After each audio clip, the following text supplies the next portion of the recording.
எந்த கட்சிக்காரங்கங்கிற பாகுபாடு இல்லாம இன்னைக்கு வரைக்கும் ஒரு நல்ல தலைவர் அப்படின்னா நம்ம காமராஜரை தான் இன்னைக்கும் புகழ்ந்து வியந்து பார்த்துட்டு இருக்கிறோம். அவருடைய ஒரு கடிதத்தை வந்து இன்னைக்கு நான் இதுல வாசிச்சு அவருக்கு ஒரு மரியாதை செய்யலாம் அப்படின்னு நான் நினைக்கிறேன். 1957ஆம் ஆண்டு நவம்பர் மாதம் 15ஆம் தேதி காமராஜர் ஒரு கடிதம் ஒன்று எழுதியிருக்கிறார். யாருக்கு அப்படின்னா, சாத்தனூர் அணை கட்டின அந்த பொறியியல் வல்லுநர்களுக்கும் அதில் பணி செய்த தொழிலாளர்களுக்கும் இந்த கடிதத்தை எழுதியிருக்கிறாங்க. நான் அதை அப்படியே வாசிக்கிறேன். சாத்தனூர் அணை குறிப்பிட்ட காலத்திற்கு ஓராண்டு முன்னதாகவும் ஒதுக்கப்பட்ட தொகையில் பல லட்சங்கள் மிச்சப்படுத்தியும் முடிக்கப்பட்டதை காணும்போது அங்குள்ள பொறியியல் கலைஞர்களின் திறமை நன்கு புலப்படுவதை காணலாம்.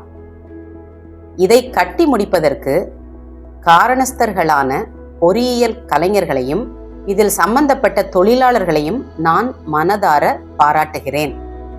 காமராஜர், சென்னை ராஜ்ய முதலமைச்சர்.